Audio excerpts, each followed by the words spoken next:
नमस्कार मित्रों, जब उपलब्धियों की बात आती है तो कोई इसकी सीमा रेखा नहीं होती। कितनी उपलब्धियां किसी विशेष शख्सियत के खाते में दर्ज हो सकती हैं, इसका कोई हिसाब किताब रखा ही नहीं जा सकता। क्योंकि ये मानव संरचना जो है ये बड़ी अद्भुत है। एक छोटी सी खोपड़ी में दुनिया, सारी संसार के इतने राज, इतने रहस्य छुपे पड़े हैं, रिकॉर्डेड हैं कि इनको डीकोड करने में ही सदियां कई बार बीतने लगती हैं और डीकोड हमसे हो नहीं पाते पूरी तरह से।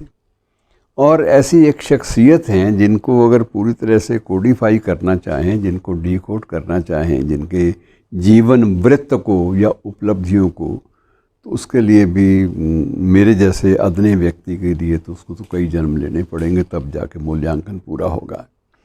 और ये जो जिक्र है वो संदर्भ इसका ये है कि अभी हाल ही में इसी सप्ताह अयोध्या एक और अतिरिक्त आकर्षण का केंद्र बन गया। केंद्र कैसे बना? राम मंदिर तो खैर विश्वविख्यात है ही। अब बहुत सारे लोग राम मंदिर के बाद जो स्थल देखने के लिए जाएंगे वह होगा एक चौराहा, एक चौक जो लता मंगेशकर को समर्पित है।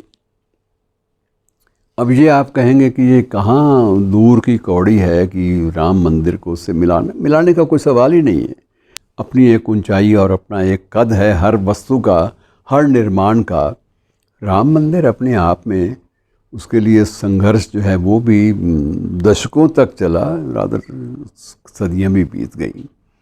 2-4 सदी का किस्सा भी नहीं है, ये तो बहुत लंबा संघर्ष चला और उसके बाद राम मंदिर का निर्माण शुरू हो पाया। किसके संकल्प से, कैसे हुआ, किसने आरंभ किया, किसने संकल्प लिया, ये भी दास्तान जो है इतनी ज़्यादा लंबी चौड़ी है कि इसे भी कोई क्रमबद्ध रूप आप दे नहीं सकते।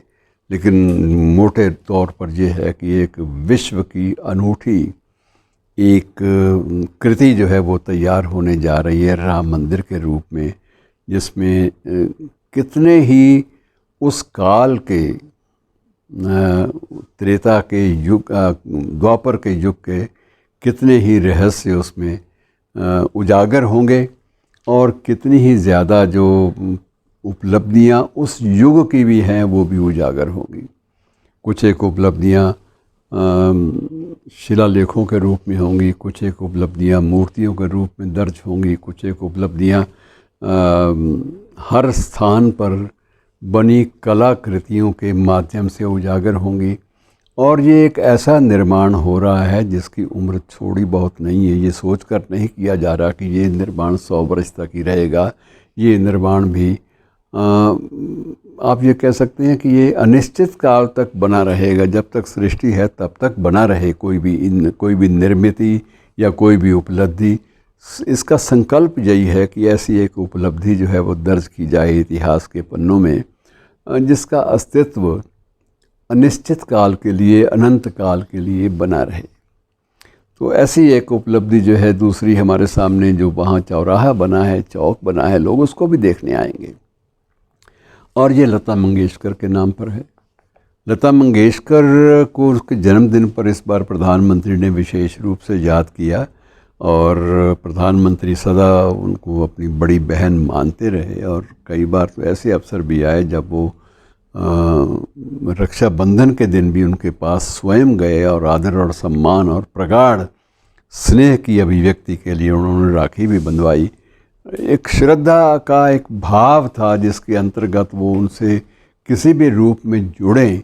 ये एक उत्कंठा हर व्यक्ति में होती है ऐसी शख्सियतों के बारे में।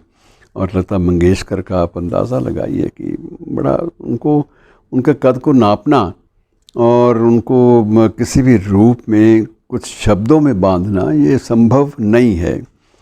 30 से ज़्यादा भाषाएं, और भाषाओं का सिर्फ ज्ञान नहीं, 30 से ज़्यादा भाषाओं में गीतों का गाया जाना और उनके मूल उच्चारण का कहीं भी उल्लंघन ना होना, मूल तलफ़्फ़ुज़ को बनाए रखना, उनकी सुर को बनाए रखना, अलग अलग रागों की जो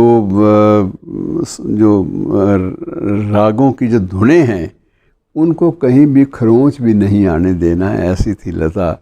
लता ताई भी कहते हैं, लता दीदी भी लोग कहते हैं। लता के बारे में कुछ भी संबोधन आप दे लें, वो कभी भी लगता है कि अभी भी कोई और अतिरिक्त इससे भी ज़्यादा आगे बढ़कर कोई संबोधन उनके लिए बनना चाहिए, और ये प्रक्रिया जारी है। लता दीदी से लता ताई, और लता ताई के बाद ये आगे क्या इसका स्वरूप होता है कुछ नहीं कहा जा सकता। लेकिन ये एक ऐसा रिकॉर्ड है स्वर साम्राज्ञी के नाम पर कि उसको सहस्राब्दी की आवाज़ भी कहा जाता है। सहस्राब्दी की आवाज़ अर्थात वो जो एक सहस्र वर्षों तक भी वो आवाज़ कभी कुंद नहीं होगी, कभी मरेगी नहीं, ऐसी आवाज़ की स्वामिनी रही हैं। और उनका जो कार्यकाल है, सक्रिय काल, वो 1942 से आरंभ होता है और 2022 तक निरंतर चलता रहता है। ये एक बहुत बड़ी उपलब्धि होती है, इतने वर्षों से निरंतर एक साधना में, एक रियाज में, एक अभ्यास में जुड़े रहना, और उसमें हमेशा नवीनता की, नए सुरों की तलाश करते रहना, ये लता मंगेशकर ही कर सकती थी, किसी और के ये बस का रोग भी नहीं था। बाकी तो उनके बारे में जितनी भी जानकारियां हैं वो सारी के सारी स्पष्ट हैं आपके सामने, और ये भावुक लम्हे ही होते हैं कि एक बार पाकिस्तान के राजनीतिज्ञ ने तो ये कहा था कि आप कश्मीर की रट लगाते हो, कश्मीर आपके लिए छोड़ा, लता मंगेशकर को आप पाकिस्तान के खाते में डाल दो कि वो पाकिस्तान की स्वर साम्राज्ञी हैं या पाकिस्तान की गायिका है, हमारे लिए यही भी एक बहुत बड़ी उपलब्धि है। तो मित्रों, ये बहुत बड़ी बात होती है किसी भी कलाकार के बारे में इतनी बातें कह दी जाएं। ये एक अनूठा एक व्यक्तित्व उभरता है इससे, जिनके नाम पर ये चौक बना है। धन्यवाद।